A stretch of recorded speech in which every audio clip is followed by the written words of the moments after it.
Había un ejemplo que he mencionado alguna vez, que quizás podía recordar ahora, que es una de las técnicas que aparece en el libro de Thich Nhat Hanh sobre el caso de la emoción. Como que la emoción parece que es central, ¿no?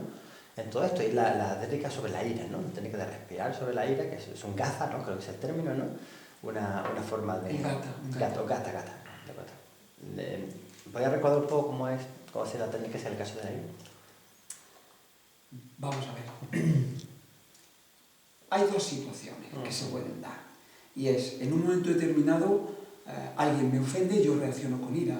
Eso está justificado. Es decir, no se trata de ir por la vida de santones, sino yo tengo que responder con ira, respondo con ira. Lo que te va a decir Thich Nhat Hanh es que la ira no te arrastre y no te dure 5 días. Entonces, el planteamiento típico del budismo, que tiene toda una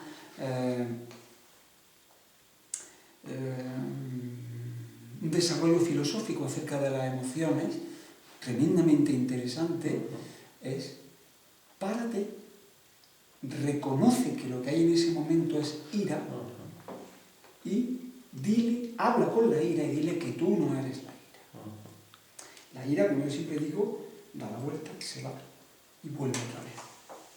Pero a la quinta vez que ha vuelto, vuelve sin fuerza. Hay estudios sobre qué pasa en el cerebro cuando haces eso.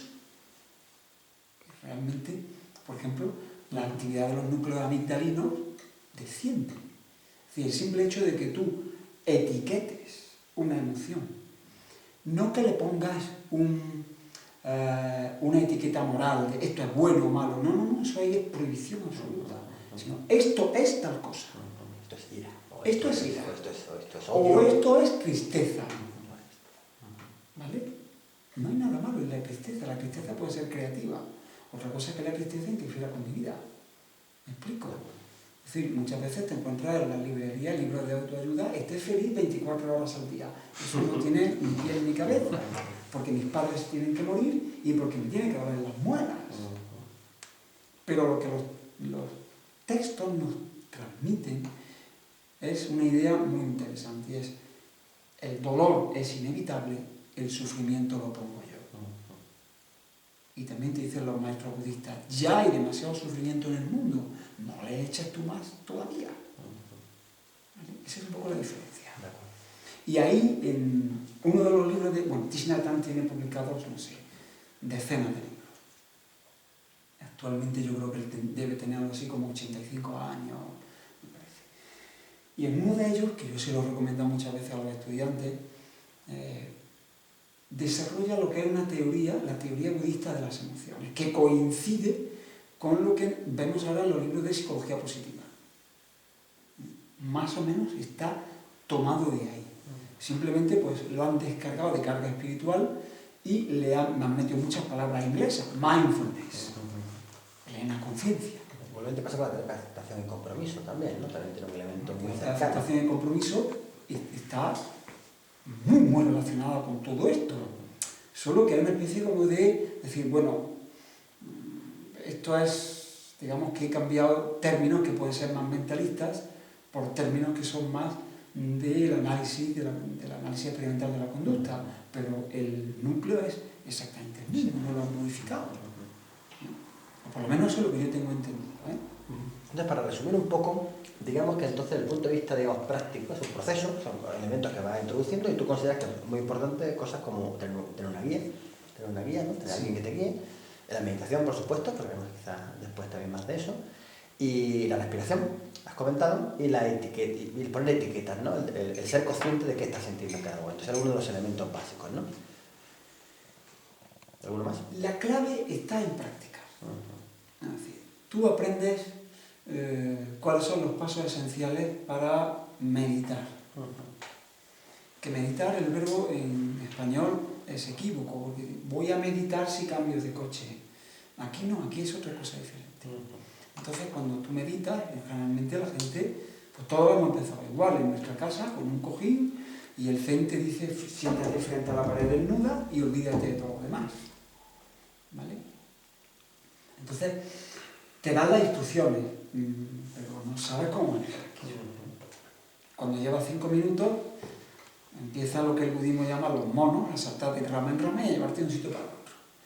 Ahí es muy importante que haya una buena guía y que te digan, vale, lleva 5 minutos desperdigado, pues como dice Larry Rosenberg, 1000 veces que te pierdas en esos 5 minutos, si eres consciente de que te has perdido, es que estás meditando.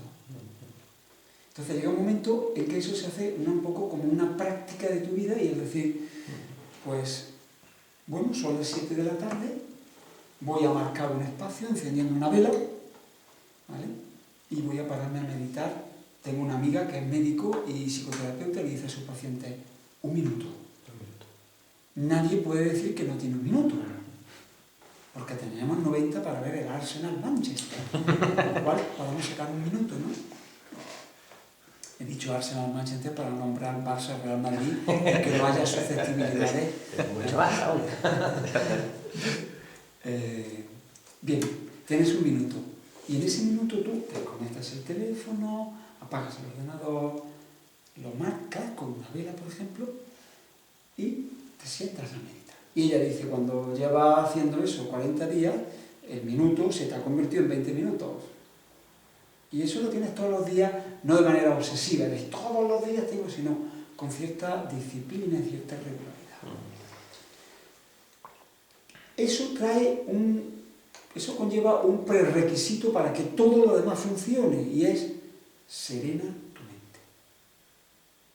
Lo que observamos con los grupos de trabajo que tenemos es que todas las personas con las que trabajamos, bien tengan 20 años, bien tengan 60, nos dicen lo mismo. Tengo que parar un poco el ventilador que tengo dentro de la cabeza. Entonces, la meditación lo que hace es que te ayuda a serenar la cabeza, serenar la mente. Y a partir de ahí ya sí puedes embarcarte en otras cositas. No tiene mucho sentido decir, pues ahora voy a empezar todos los días 3 horas. Eso no tiene sentido. Vamos.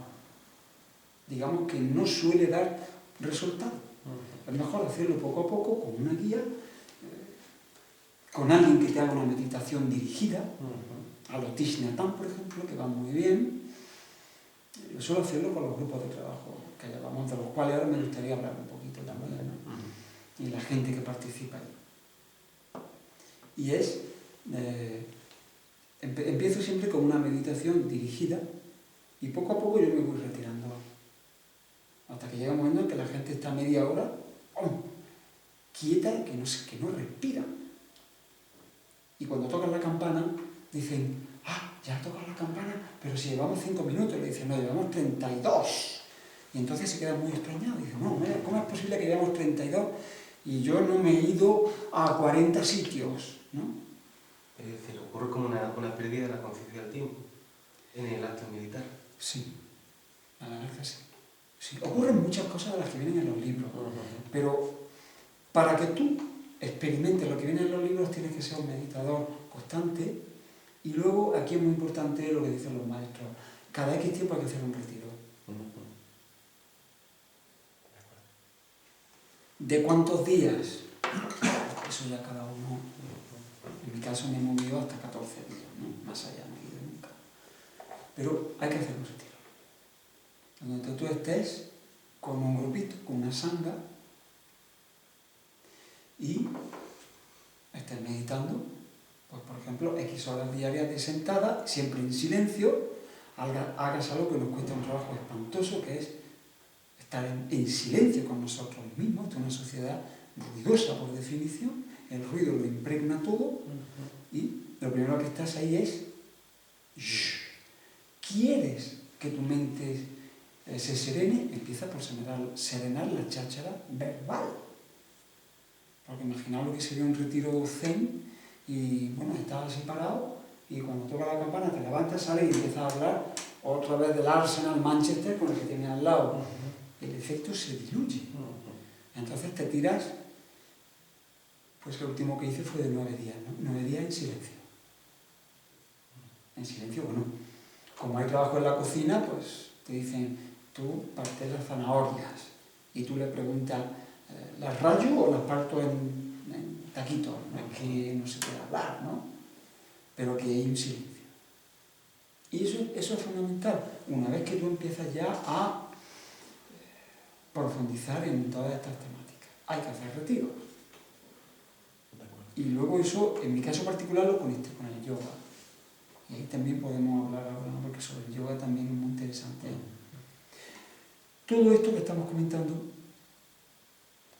en nosotros que nos movemos en el ámbito de la psicología, es fundamental, porque Mario me habrá escuchado en clase alguna que otra vez decir que la mayoría de la gente quiere ser psicólogos clínicos, aunque en la facultad eso no se dice mucho, pero el proceso empieza por ti.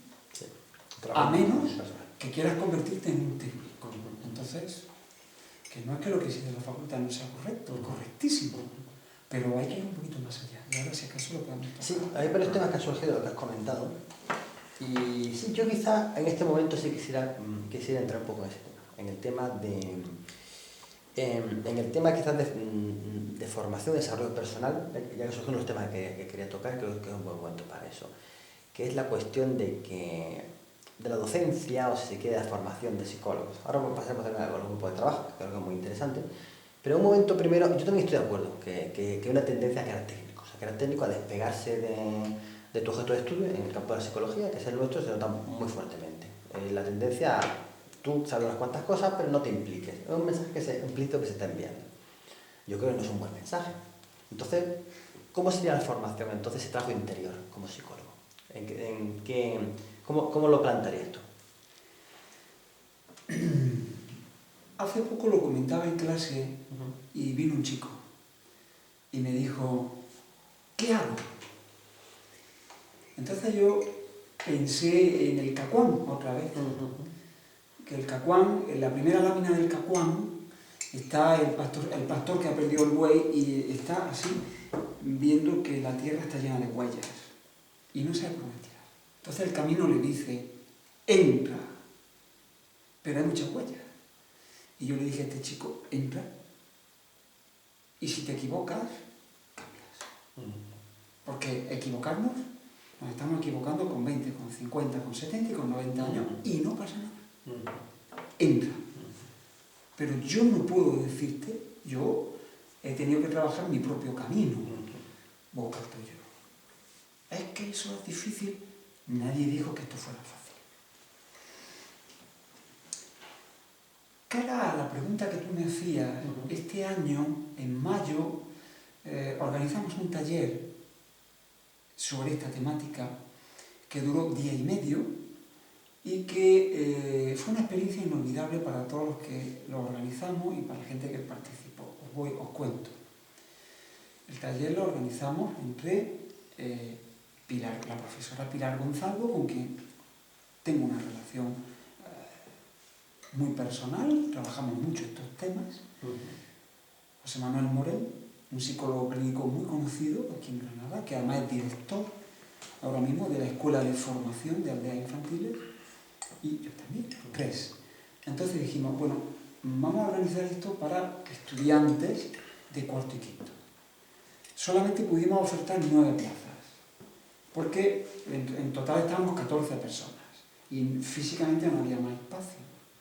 Tampoco es bueno que el grupo sea más grande. La idea sería repetirlo otra vez en mayo, quizá con 10 o 12 plazas, más o menos. Y ahí lo que hicimos fue, bueno, tengo que comentar, ya que estamos charlando, que yo dije en clase, a partir de tal fecha estoy en mi despacho y por orden riguroso de llegada voy anotando a la gente que va a participar. Marta estaba la primera, 3 horas antes, como si fuera un partido de la selección. Estábamos allí, Marta y Yaiza en la puerta. Acampando en la puerta. Esperando, efectivamente. Y hubo una lista de espera bastante voluminosa, ¿no?